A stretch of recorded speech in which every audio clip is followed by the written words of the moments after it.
up to questions now. We were going to go round 2, changes that are happening today, and we'll probably get to those, but I know there are a ton of questions, so I think we'll play off of questions out of the audience. That was a long question, but it's basically people coming into Nike from the outside and how to help coach them on how change happens around here, how to engage, words of wisdom around that. And there was one other part that, yet as an outsider, I was struck by, if I was hearing you right, Hans, that a lot of people coming in from the outside actually see things as not changing very quickly. I mean, obviously it depends on where they land and, you know, and what part of the organization they're in. And yet, you know, up here you hear a lot of people, and I think Nelson was kind of most explicit about it right at the outset, saying, man, one thing I can say from 34 years, things are always changing.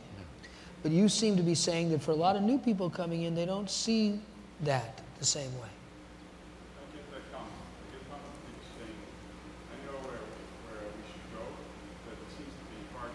Yeah, I know where we should go, but it seems to be not much is happening, and it's pretty hard moving in that direction. Well, so I think there's probably a number of different answers to that one, Hans, but we do tend to be slower than most companies in change. I think that's true. Not having been anywhere else for 24 years, I can say that. Not having changed. Yeah, not having changed for a while. No, you know my wife, do you? Yeah. So I think one of the ways of answering that is that at Nike you have to communicate differently. You have to communicate in visions, you have to communicate in pictures and so forth. So I can tell you the apparel strategic operations plan. I can do it in 4 pictures that doesn't have a single garment in it. I can do it in a financial statement. I can do it in narrative. And the only reason that I can is that that's the way you have to communicate it. When you stand and you present to 300 apparel leaders, it's predominantly going to be market-driven people, and words and numbers really don't matter. But the words and numbers have to tie together. So many people are frustrated because they come from a company that has a very narrow focused culture. I mean, Michael Dougherty makes fun of Intel and that they've got numbers on their buildings as opposed to real names, and so forth. Well, what he's doing is he's picking out that engineering mindset that is very precise, and he's teasing that. And we have everything. When you manage across the product engines, as Darcy and Peter have done, you find at the front of the engine it's extremely creative. And how you communicate and what you communicate and what's important there is very different than the back. Because here somebody's crafting a single work of art in a sense, right? This one sample. And back here some poor soul's got to make 1 million of them in a month. And their issues are vastly different. Vastly different. And the company's vastly different. So because of our size, because of the breadth of it, we need to be able to communicate in multiple languages all at the same time. Then the second thing is that it's a culture built on dissent and rhetoric and disrespect and all those things have been in my reviews.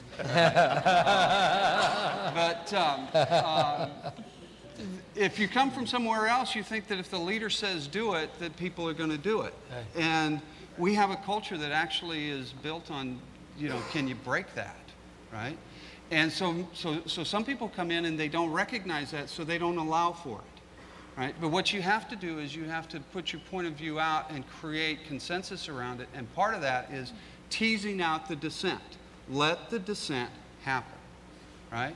Get it on the table and then get rid of it, right? But if you don't let the dissent happen, it goes underground here, right?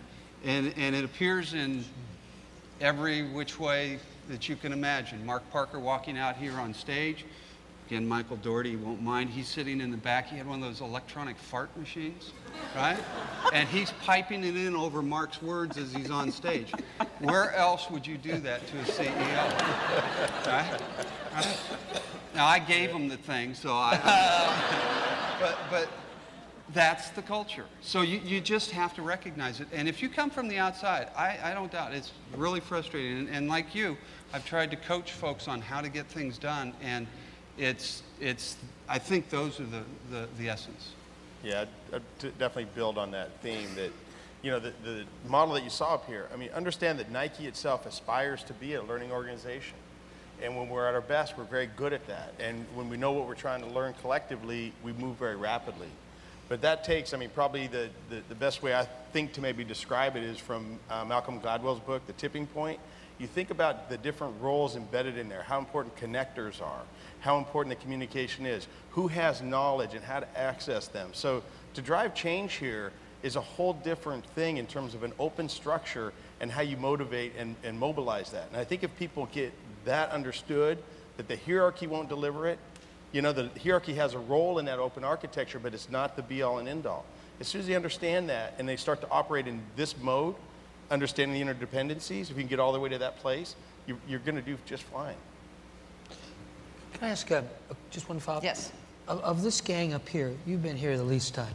Right. So it seems like from kind of the spirit of Hans' question, what would you add to what these guys have said as somebody who hasn't been here for 20 plus years? Well, you know, it's interesting because I think I have a fair amount of battle scars related to what you just described that people are saying to you. And it was this whole idea of creating the shared vision and getting a lot of people to agree with whatever your point of view is or to support your idea. And the challenging part was they weren't necessarily the most logical people that I needed to get convinced around my idea. So it wasn't necessarily just people that had something directly to do with the work. It were these other people like Michael Dougherty, for example, you know, influencers. And so what I would say is the most important thing is to be clear about what your idea and your point of view is so that you can articulate it over and over again.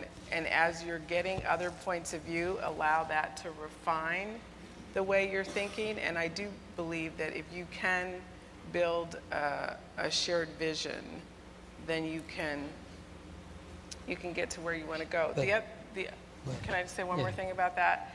And I think maybe you even say this, but as frustrating as that process is, as a new person, it was really helpful because I learned a lot about myself as well as the organization. And in the long run, however long it took and all the feedback that I got in this very lengthy process made what I was trying to do a lot more successful in the end. And when I didn't do it that way, which is when I got the scars, it blew up in my face.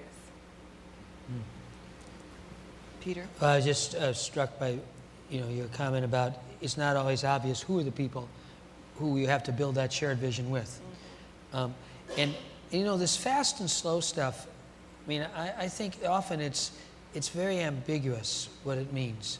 A lot of times what people are responding to is they're used to certain rhythms. Different organizations have different rhythms. This happens, this happens, this happens. And you get a kind of cadence for how things occur. And they get to another place. Here, what I'm hearing, this may be totally wrong, is that actually an appreciation of, and I think your comments make it most clear. In order to build a shared vision around here, one, as you say, you have to be very clear, and you keep getting clearer, but you have to be prepared to go to the streets, so to speak. You have to talk here, you got to talk here, you got to talk here. You think you've covered all the bases, and then you find out, no, actually, I forgot to talk to these people over here. But I'm kind of hearing also that once that kind of clicks in, then a lot can start to move. Right. So it may look and feel very slow, particularly for someone who doesn't have appreciation of the process, as Gina was describing it, and not seeing that you got to kind of get that. I mean, I kind of felt it as kind of like it has to click in, and then boom, lots can start to happen. So is it fast? Is it slow? Well, it's not that simple. It's a little more complicated than that. Yeah, we've actually created this culture of socializing ideas. So, you know, I go talk to Hans and say, hey, we're thinking about this, and then to Quinny over here, and it takes a long time, and it's like, we're ready to go, but you have to socialize. But then once we get everybody's head nodding, Nike as a culture Yeah. we'll beat everyone down that path. There's a classic, you know, you can imagine in organizations like manufacturing organizations, there's lots of data and stuff you can measure. There's classic studies that have been done for years comparing Japanese versus U.S. Startup in comparable manufacturing facilities, particularly in the auto industry. And the curve that kind of characterizes all these studies is exactly what you guys are describing. So if you're looking at kind of output over time, the U.S. firm is kind of this steady ramp up, and then it hits its, you know, steady volume output. The typical Japanese management firm is lower, lower, lower for a long time, and then jumps and hits a much higher output. And that's kind of what I'm hearing. And they'll tell you, you know, it's, you know, it just seems like nothing much is happening for a long time until all of a sudden you hit that steep slope, and then boom. And of course, over the long term, they outproduce their counterparts consistently, their U.S. counterparts. You know, what's making this more complicated, to your point, is that 60% of this company's population has been hired since the year 2000. So now we have this giant pool of new people, because this is going on everywhere. I just got an email from a person who had a discussion with a manager, and they were talking about the core and the soul and mission and maxims and all, and the person said, in this email anyway, well, you talk about, you know, innovation and be on the offense, but not in my department. So they have interpreted that those values do not exist where they work. And those are pretty core pieces. But it's a part of the fact that I think the challenge is that more and more as we grow, that the dialoguing, meeting with your people constantly, making them get out of their cubes, whatever it takes to get them to socialize what's going on around here, then it might be easier to move forward. But that So hesitancy does that mean to you that for a lot of folks, those maxims are just like a bunch of good ideas? Yeah, some people it is, yes. Yeah. Yeah.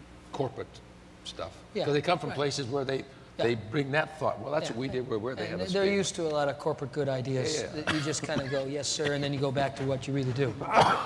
Some of that, yes. Andy,